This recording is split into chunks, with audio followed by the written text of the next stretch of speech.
இந்த விழாவின் சிறப்பு விருந்தினர் திரு கே பழனி, விஜய் டிவி புகழ் திரைப்பட நடிகர் அவர்களை அன்போடு வரவேற்கிறேன். உரிய நோக்கத்தில் உலகை உருவாக்கி கொண்டாலும் சார் ஒரு சிறந்த தமிழ் பட்டமன்ற பேச்சாளராகவும் அறியப்படுகிறார்.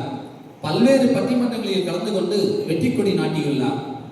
அவரது பேச்சு பல விருதுகளை பெற்றுள்ளன. இது அவரது பேச்சின் ஆழத்தையும் தமிழுக்கு அவர் தந்துள்ள காதலையும் வெளிப்படுத்துகிறது. சுமார் 2000 பட்டிமன்றங்களுக்கு மேல் நடுவராக இருந்துள்ளார் மற்றும் பல ஊர் திருவிழாக்களில் பட்டிமன்றம், இன்னிசை பாட்டு மன்றம் நடத்தி வருகிறார். Singapore, Malaysia, France, Canada, Germany, Dubai, Ilangai போன்ற 20 நாடுகளில் பெரிய நிகழ்ச்சிகளிலும் பட்டிமன்றங்களிலும் மேடைகளை பகிர்ந்து உலகம் முழுவதும் சிரிப்பையும் சிந்தனையும் பரப்பியுள்ளார். இவர் கலந்து கொண்ட சில நிகழ்ச்சிகள்: கலக்கப்போவது யார் சீசன் 5, வாங்க சிரிக்கலாம் சீசன் 2, கலக்கப்போவது யார் சாம்பியன் சீசன் 4, முதல் வணக்கம் சிரிப்பும் சிந்தனையும், சிறப்பு பட்டிமன்றங்கள், திரைப்படங்கள் சீவராஜா, தும்பா, மாவீரன், மணியார் குடும்பம், எல்லாம் மேலே இருக்கிறவன் பார்த்துப்பான், கொம்பு போன்ற பல்வேறு பட்டிமன்றங்களையும் பல்வேறு சிந்தனை நிகழ்ச்சிகளிலேயும் பல சொற்பொழிவுகளையும் மாற்றியுள்ள இத்தகைய மிகப்பெரிய தமிழ் துறையை சார்ந்தவரை இந்த நிகழ்விற்கு அன்போடு வரவேற்று வருகிறேன். நன்றி, வணக்கம். வண்ண தமிழழகு, அதை வாசிக்கும் போது அழகு, முத்துச்சரம்போடு அதை தொடுத்து வைக்கும் திறமழகு, சொல்லழகு, பொருளழகு, செந்தமிழை செதுக்கையிலே செல்லும் மொழி நடையழகு, மொத்தத்தில் தமிழ் அழகு, நந்தனம் கல்லூரி எப்போதுமே பேரழகு. உங்கள் அத்துணை பேருக்கு பணிவான நான் நியூ காலேஜில் படித்தேன், புது கல்லூரியில். அன்னையிலிருந்து இன்னைக்கு வரைக்கும் நந்தனம் எனக்கு பக்கத்து கல்லூரியாகவே இருந்திருக்கிறது. நான் 2002 வரைக்கும் எம்ஏ நியூ காலேஜில் தான் படித்தேன், புது கல்லூரியில். அன்னையிலேருந்து நிறைய நண்பர்கள் நந்தனத்தில் இருக்காங்க. உண்மையாக சொல்ல போனால் ஒரு அருமையான முதல்வர், அழகான முதல்வர், சிறப்பாக வெண்பா பாடக்கூடிய ஒரு முதல்வரை நான் முதல் முறையாக பார்க்குறேன். ஒரு பெரிய கைத்தட்டை கொடுத்து ஐயாவை நீங்கள் பாராட்டலாம். என்னுடைய ஆசிரியர், அன்புக்குரிய ஆசிரியர். இங்கே திருப்பதி படம் பார்த்தீங்கன்னா தெரியும், அதில் ஒரு மனிதர் நடிச்சிருப்பாரு. நீங்கள் போய் வேணா திருப்பதி தலை அஜித் சார் படம், சிவகாசி நம்மளுடைய தளபதி படம், 2 படமும் நீங்கள் பார்த்தீங்கன்னா ஒரு மனிதர் நடிச்சிருப்பாரு. நம்ம கலைஞர் கருணாநிதி அண்ணா அதில் நடிச்சிருப்பாரு. உண்மையாகவே ஒரு அருமையான கவிஞர், நிறைய எழுதக்கூடியவர், நிறைய பேசக்கூடியவர். என்னுடைய ஆசிரியர், அவருக்கு தான் நான் பிஹெச்டி படிக்கிறேன், அதுக்கு தான் நந்தனத்திலே இருக்கிறேன். ரொம்ப அருமையான ஒரு மனிதர். ஒரு பெரிய கைத்தறி கொடுத்து ஐயாவை பாராட்டலாம். நம்முடைய ரமேஷ் சார் அவர்கள். எல்லாரையும் விட மிக முக்கியமான விஷயம், நான் ஒரு 30 வெளிநாடுகளுக்கு மேலே பயணம் பண்ணியிருக்கேன். 30 வெளிநாடுகளுக்கு மேலே பயணம் பண்ணியிருக்கேன். எம்ஏ எம்பில் நம்முடைய ஐயாட்ட பிஹெச்டி படிச்சிருக்கேன். ஒரு வேதாரண்யம் ஆறுகாட்டுத்துறை என்கிற ஒரு சின்ன மீனவ கிராமத்தில் பிறந்த என்னை இன்னைக்கு நந்தனம் கல்லூரியில கொண்டு வந்து நிறுத்தி இருக்கிறது நான் படித்த தமிழ் மட்டும்தான். நான் படித்த தமிழ் மட்டும்தான். ஒரு ஆசிரியர் பெருந்தகையில் தான். உண்மையாவே சொல்றேன், ஊட்டி மலையிலேருந்து பஸ் இறங்குது, ஒரு டிரைவர் சிட்டி பின்னாடி உட்காந்து புலம்பிட்டு இருந்தான். என்ன கொடுமை, என்ன மனைவி, என்ன வாழ்க்கைனா? டிரைவர் சொன்னார், நம்பிக்கை வேண்டாம். மறுபடியும் என்ன கொடுமை, என்ன மனைவி, என்ன வாழ்க்கைனா? டிரைவர் சொன்னார், நம்பிக்கை வேண்டாம். மறுபடியும் என்ன குடும்பம்னா? டிரைவர் கடுப்பாயிட்டார். எனக்கு என்ன 2 நின்னு தெரியல, பஸ் போகல, நம்பிக்கை வேண்டாம். வாழ்க்கைங்கிறது அப்படிதான், நம்பிக்கையோடு தான். என் பிறப்பே அதிசயமான பிறப்பே. எங்க அம்மாவுக்கு பிரசவ வலி, ஆட்டோ பிடிக்க எங்க அப்பா ஓடினார், நான் வாசல்லையே பிறந்துட்டேன். அங்கேருந்து அந்த டாக்டர் சொன்னாரா, அது டோர் டெலிவரி. 3 நாள் ஒரு நர்ஸை எவ்வளோ பார்த்து பயந்துட்டு அவ்வளோ கருப்பாக இருந்திருக்கேன். நான் விஜய் கிட்ட 1.5 வருஷம் நிகழ்ச்சி பண்ண கடைசி அந்த மேக்கப் சொன்னா எத்தனை தடவை மேக்கப் போட்டாலும் நெகட்டிவ் மாதிரியே இருக்க ஒரே அப்படின்னு தான். நான் எதுக்கே கவலைப்படல, எனக்கே இவ்வளவு கஷ்டப்படுறேன்னு. அடுத்த நாள் அறந்தாங்க நிசாலம் தான். அவ என்னைய விட கருப்பு. எந்த கருப்பு மனிதனுக்கும் ரத்தம் சிகப்பு தான், எந்த வெள்ளை மனிதனுக்கும் நிழல் கருப்பு தான். வண்ணங்கள் இல்லை வாழ்க்கை, உங்கள் எண்ணங்கள் இருக்கிறது வாழ்க்கை. கை தட்டின அந்த 152 பேருக்கு நன்றி. கையை அப்படியே பத்திரமா வச்சிருந்தவங்களுக்கும் ரொம்ப நன்றி.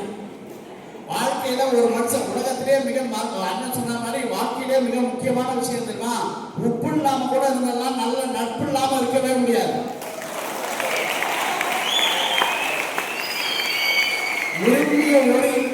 விரும்பிய ஒரு இதயத்தை சொந்தமாக்கிட்டா அது காதல். விரும்பிய எல்லா இதயத்தையும் சொந்தமாக்கிட்டா அதுக்கு பேர் தான் நட்பு.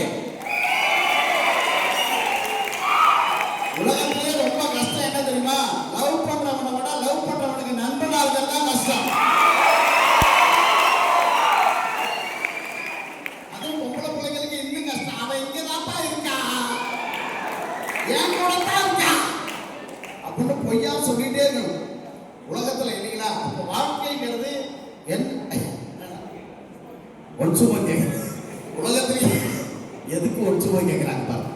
உலகத்திலேயே ரொம்ப மிக முக்கியமானது நண்பனார்களோட அந்த லவ் பண்ண நண்பனார்கள் தான் கஷ்டம்னா உண்மை தானே.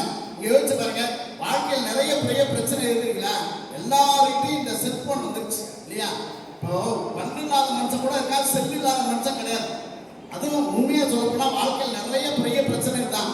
ஒரே ஒரு நான் உங்களுக்கு சொல்லணும், எது தெரியுமா சொல்லலாம், வாழ்க்கை முழுதும் உங்களுக்கு நம்பர் இருக்கும்.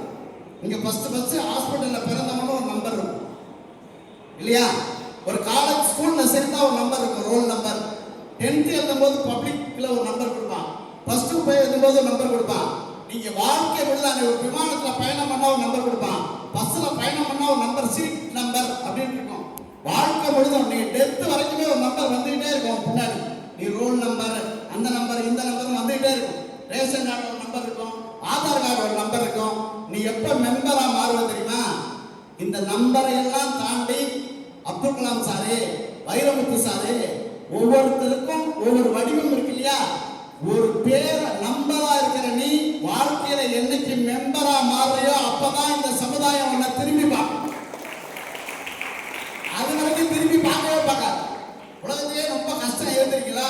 இப்ப இந்த பொம்பளை பிள்ளைகளுக்கு ஒரு பெரிய கஷ்டம் இருக்கு. இது ஒரு கல்யாணத்துக்கு போயிருக்கும், அங்க 2 கிளம்பி வரும், அதுதான் ஆரம்பிக்கும். உங்க பொண்ணாதே நம்மதுல ஒரு பையன் இருக்கான், இந்த பொண்ணுக்கு பதறோம், நாம பார்த்த பையன் என்ன வருது. இந்த பொண்ணோட கல்யாணத்தை அந்த கிளம்பி முடிவு பண்ணுவாங்க அந்த இடத்துல இல்லைங்களா. நீங்க யோசிச்சு பாருங்க, வாழ்க்கையில எது கஷ்டம் தெரியுமா, ₹1 கூட இல்லாம கஷ்டப்பட்டு இந்த சென்னைக்கு வந்தவங்க நிறைய பேர் இருப்பாங்க. ஒருவேளை சாப்பாட்டுக்கு இல்லாம கஷ்டப்பட்டவங்க நிறைய பேர் இருப்பாங்க. நான் ஒரே ஒரு சம்பவம் உங்களுக்கு சொல்றேன். ஒரு பையன் ஒருத்தர் போய் காவிய கவிஞர் வாலிகிட்ட கேட்கிறார். என்ன காவிய கவிஞர் வாலிகிட்ட கேட்கிறார் தெரியுமா, அந்த காலத்துல ஒரு பைக் வாங்கி கேட்கிறார். ஒரு பைக் அப்பெல்லாம் செட்டியார்ட்ட கையெழுத்து போட்டு ஜாமீன் போடணும். ஒரு பைக் வாங்கி கேட்கிறார். காவிய கவிஞர் வாலி சொல்றாரு, ஒரு கார் வருது, பழைய கார், அதை வாங்கி தரேன், நீங்க வேணா வாங்கிங்கன்ற. வாங்கல, அவர் கடைசி வரைக்குமே வாங்கல. காவிய கவிஞர் வாலி எழுதுறாரு, அவன் அப்பன் வாங்கவில்லை ஒரு கார், அவன் மகன் வாங்கினான் 2 கார். அது சாதாரண கார் அல்ல, உலகமே வியந்து போற்றுகிற ஆஸ்கார். அவன் தான் ஏஆர் ரகுமான் எழுதினார். வாழ்க்கையில நீங்க மிக முக்கியமான விஷயம் எழுதுறீங்களா, உங்க அப்பா பேரை டாக்டர் எழுதுறீங்க, சன்னாப்னு எழுதுறீங்கல்ல. இப்ப எங்க அப்பா பேரு கோடிலிங்கம், நான் எப்படி எழுதுவேன், பழனி சன்னாப் கோடிலிங்கம்னு எழுதுவேன். எல்லா ஊர்ல எப்படி கேட்பாங்க, கோடிலிங்கத்துக்கு பையனா பண்ணி அப்படின்னு கேட்பாங்க இல்லையா, அப்படிதானே கேட்பாங்க. ஆனா எதிர்காலத்துல எப்படி கேட்கணும் தெரியுமா, பழனியோட அப்பாவா சார் நீங்கன்னு கேட்கணும். அதுதான் ஒரு பையனோட சக்சஸ். ஒரு பையனோட சக்சஸ்ங்கிறது எது தெரியுமா, வாழ்க்கையில் எங்க இருந்து வேண்டாம் வரலாம். யாரும் இன்னொன்னு தெளிவா சொல்லல, உங்க அப்பா டாக்டரா இருக்கணும், இன்ஜினியர் இருக்கணும், கலெக்டரா இருக்கணும் அவசியம் இல்லை. எங்க அப்பா சாதாரண சைக்கிள் கடை வச்சிருந்தா கூட சரி, எங்க அப்பா சாதாரண கூலி வேலை பார்த்தாலும் சரி, அவர் ஏன் அப்பான்னு சொல்ற தைரியம் எவனுக்கு இருக்கோ அவன் மட்டும்தான் வாழ்க்கையில மேலே வருவான். அவன் மட்டும்தான் மேலே வருவான். அதுக்கெல்லாம் கவலைப்படக்கூடாது. இந்த உலகத்தில் நீங்க ஒரே ஒரு விஷயம் மட்டும்தான் உங்களை உயர்த்தும், உங்கள் கல்வி மட்டும்தான் உங்களை உயர்த்தும். வாழ்க்கையில மிக முக்கியமானது எஜுகேஷன் மட்டும்தான். பார்த்தா அப்படின்னு சொல்லுவாங்க, சுவிஸ் நாட்டுல ஒரு இது இருக்கு, பார்த்தா பாசிட்டிவ் அப்ரோச். வார்த்தையை நல்லா ஞாபகம், PARTHA பார்த்தான்னு சொல்லுவாங்க. What is the secret of success அப்படின்னு கேட்கிறப்போ சுவிஸ் நாட்டுல இருக்கிற ஒரு கடவுள் சொல்லிச்சான், my secret of success Partha. What is mean by Partha, be positive approach, எதுவும் நடக்கும் நம்புறது. ரெண்டாவது எய்ம், எங்க போறவங்களுக்கு எய்ம் வேணும். இப்போ ஒரு டிக்கெட் போய் கேட்கலாம் இல்லைங்களா, இப்ப சென்ட்ரல் கொடுங்கன்னா கொடுப்பான், சைதாப்பேட்டை கொடுங்கன்னா கொடுப்பான், எங்க வேணாலும் கொடுங்கன்னா கொடுப்பானா, லூசா பண்ணின்னு கேட்பான். எய்ம் செகண்ட் எய்ம் ரொம்ப முக்கியம். 3 டைம் அண்ட் ட்ரைனிங். ஏன் டைம் அண்ட் ட்ரைனிங்னா, +2 படிக்கும்போது 10th ஈஸியா இருக்கும். நம்மளால சொல்லுவான், இப்போ மட்டும் 10th எழுதுறேன்னு வச்சுக்கலாம், அது +10th படிக்கும்போது ஈஸியா இருக்கணும். நம்ம சின்ன வயசுல சொல்லிருக்கோம், நீ என்ன ஆக போற, டாக்டர் ஆக போறேன், வக்கீல் ஆக போறேன் சொல்லிருக்கோமா இல்லையா, என்ன நம்ம சொல்லிருக்கோமா இல்லையா, என்ஜினியர் ஆக போறேன், எதுவும் ஆகல, ஆனா வந்திருக்கும். இதுக்கு மேல ஏதாவது ஆகணும்னா நம்மளுடைய முயற்சி இருக்கும் இல்லையா, டைம் அண்ட் ட்ரைனிங். அடுத்து ஒன்று ஹார்ட் ஒர்க்.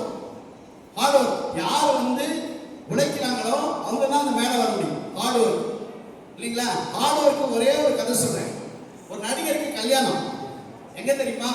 திருப்பதியில 50 பேர் தான் அவர் கல்யாணத்துக்கு வந்திருக்காங்க. வெறும் 50 பேர். அவரு திரும்ப 10 மணிக்கு சென்னைக்கு வந்துட்டார். கல்யாணம் முடிஞ்சு பிரம்ம முகூர்த்தத்துல கல்யாணம் 10 மணிக்கு சென்னைக்கு வந்துட்டாரு. ஷூட்டிங்க வந்துட்டார். அன்னைக்கு தான் கல்யாணம் வந்து அவர் ஷூட்டிங் வந்துட்டார்.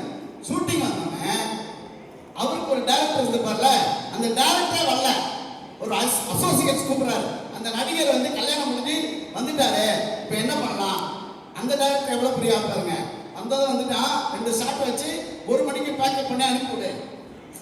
1 மணிக்கு பேக்கப் பண்ணி அனுப்பிவிடு. 1 மணிக்கு தன்னுடைய கல்யாணத்து அன்னைக்கு 1 மணி வரைக்கும் ஒரு ஷூட்டிங்ல நடிக்கிறார்.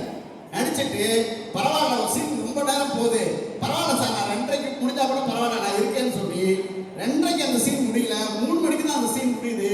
3 மணிக்கு மேல சாப்பிட்டுட்டு தன்னுடைய கல்யாணத்து அன்னைக்கு 3 மணி வரைக்கும் வேலை செஞ்சுட்டு அதுக்கப்புறம் தன்னுடைய வீட்டுக்கு போன நடிகர் யார் தெரியுமா? Super star Rajinikanth. படம் நெற்றிக்கன் எடுத்தவர் பாலச்சந்தர். இன்னைக்கு கல்யாணம்னா 1 வாரம் லீவ் போட்டு போறோம், வரவே மாட்டான்.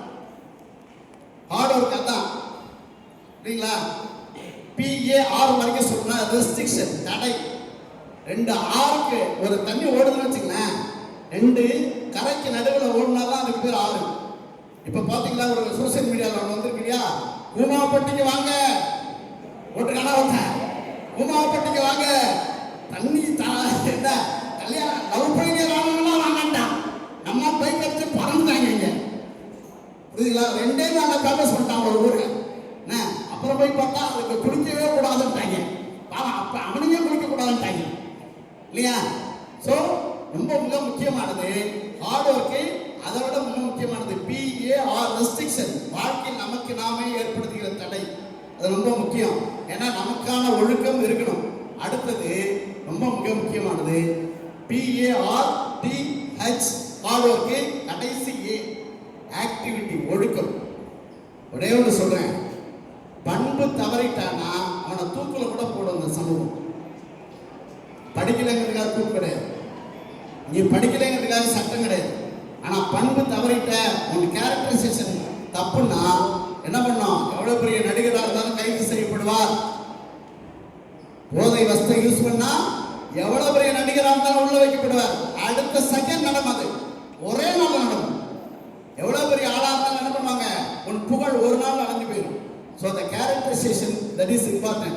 ஒரே விஷயம் நீங்க நல்லா ஞாபகம் வச்சுங்க, வாழ்க்கையில மிக முக்கியமான விஷயமே பயப்படாம வாழ்றது தான். நீங்க ஒரு, நான் பேர் சொல்ல விரும்பல, ஒரு வீடியோ இருக்கு, நீங்க பாருங்க. ஒரு வீடியோ இருக்கு, நீங்க நெட்ல சர்ச் பண்ணி பாருங்க.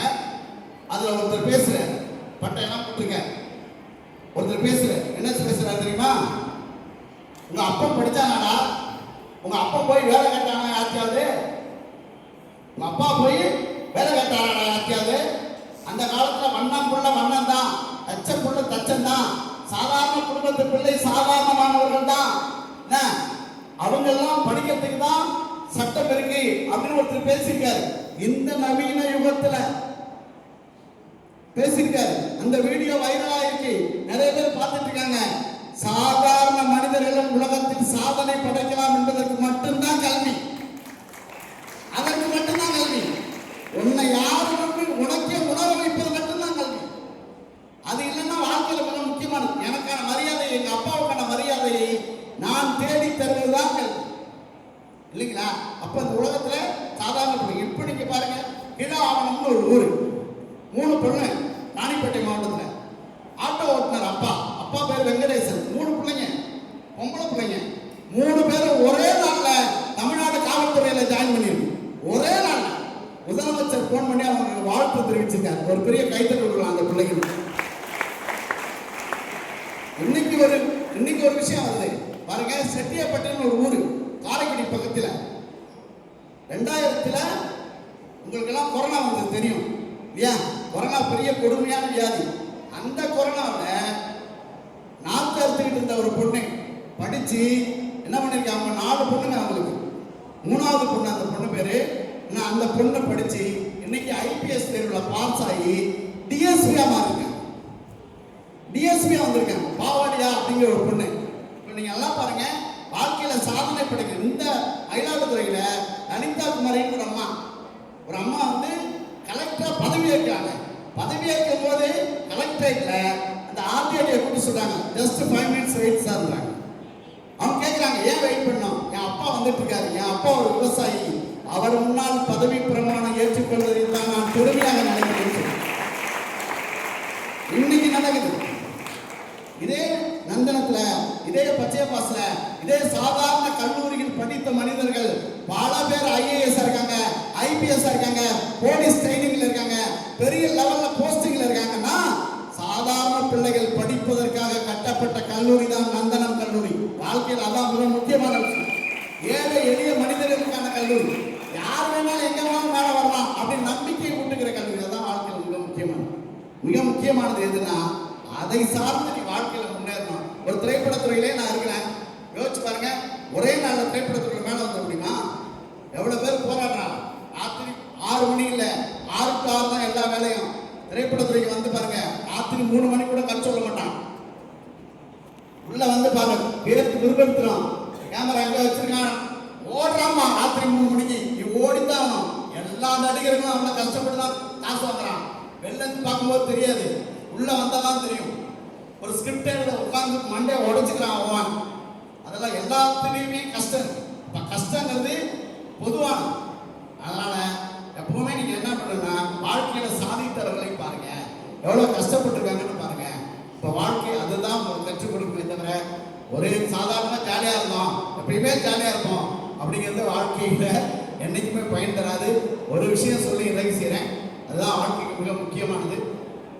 ஒன்னே ஒண்ணு, எல்லாரும் பிறந்துட்டோம், எல்லாரும் சாக போறோம். எல்லாருக்கும் தெரியல. யாராவது அதை நினைச்சு அழுதமா? டெய்லி அழுதமா? எல்லாருக்கும் தெரியும், பிறப்பு ஒரு நாள் இருந்தா இறப்பு ஒரு நாள் இருக்கும் இல்லைங்களா? இப்போ சாக போகிற எல்லாருக்கும் வாழ்க்கை முடிய போகுதுன்னு எல்லாருக்கும் தெரியும். ஆனா ஒரு சரித்திரம் சம்பவமா வாழ்க்கை மாறுதா? ஒரே ஒரு கதை சொல்றேன். ஒரு ராஜாவுக்கு 4 மனைவி. 4வது மனைவி மேல அவர் ரொம்ப பாசமா இருந்தார். அதான் லேட்டஸ்ட். 4வது மனைவி மேல அவர் ரொம்ப பாசமா இருந்தார். லேட்டஸ்ட் அது இல்லையா? 3வது மனைவி மேல அவர் ரொம்ப பிடிக்கும், ஓகே அப்படின்னு இருந்தார்.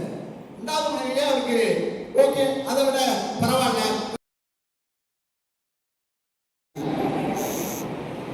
3வது மனைவிய கூப்பிட்டார். அவர் சொன்னா, சுடுகாடு வளர்த்து வழி அனுப்பிக்கிறேன். இந்த 2வது மனைவியை கூப்பிட்டா. அவளுக்கு சொன்னா, நான் இன்னொருத்தர் கல்யாணம் பண்ணி போயிட்டார். 3வது மனைவி சுடுகாடு வளர்த்து வழி அனுப்பிக்கிறேன். 2வது மனைவி சொன்னா, முதல் மனைவி சொன்னா, ராஜா நீங்கள் எங்கே சென்றாலும் நான் உங்கள் கூடவே வருவேன்னு சொன்னேன். நான் சொல்ல வந்த மேட்டர் இது இல்லை, இதுக்குள்ள ஒரு விஷயம் இருக்கு. நான் 4வது ஒய்ஃப் அப்படின்னு சொன்னது நம்மளுடைய உடம்பு. எவ்வளோதான் சிக்கன் பிரியாணி மட்டன் பிரியாணி கொடுத்து வளர்த்தாலும் அது நம்மளை விட்டு போயிடும், டிசப்பியர். 3வது மனைவிகள் நம்மளுடைய சொத்து பத்துகள்.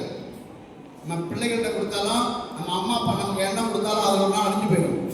2வது மனைவிகள் சொந்த பந்தங்கள். உலகத்திலேயே நீங்க யாருக்காக படிக்கணும் தெரியுமா? உங்களை அவமானப்படுத்துகிற சொந்த பந்தங்களுக்காக மட்டும்தான் நீங்க வாழ்க்கையில மேல உயரவே வரணும். அதான் மிக முக்கியமான விஷயமே. அவன் தான் நமக்கு மிகப்பெரிய எதிரியே. அவன் தான் கடைசி வரை இருப்பான். அப்படிங்கிற நீங்க அவன் தான் கிட்ட வருவான், வந்து நல்லா தோண்டி புதைங்க சார், வந்தாலும் வந்துடுவாமா. முதல் மனைவி யார் தெரியுமா? நீங்க படிக்கிற படிப்பு அது வாழ்நாள் முழுவதும் போகாது. நீ ஒரு மனுஷன் ஏழை ஆகலாம், பணக்காரன் ஆகலாம், என்ன வேணாலும் ஆகலாம். ஆனா MA PhDன்னு பின்னாடி படிச்சுல, அது வாழ்நாள் முழுக்க போகாது. நீ படிச்சவன் தான். உனக்கு தெரிஞ்சதுதான். உலகத்தில் நீ கற்றுக்கொண்ட அறிவு உலகம் முழுவதும் உனக்கு வந்து கை கொடுக்கும். அறிவை விரிவிசை அகலமாக்கு, விசால பார்வையால் விரும்பும் மக்களை அகண்டமாக்கு, மானுட சமுத்திரம் நான் என்று கூறுன்னு சொன்னாங்க பாரதிதாசன். அதான் வாழ்க்கையில மிக முக்கியமான விஷயம். அதனால அறிவை தேடி பெற்றுக்கொள். வாழ்க்கையில் நிறைய விஷயங்கள் வரும். நிறைய எதிரிகளை சமாளிக்க அறிவு ஒன்றுதான் நமக்கு பயன் தரும், வேற எதுவும் பயன் தராது. அது மட்டும்தான் மிக முக்கியமான உண்மை.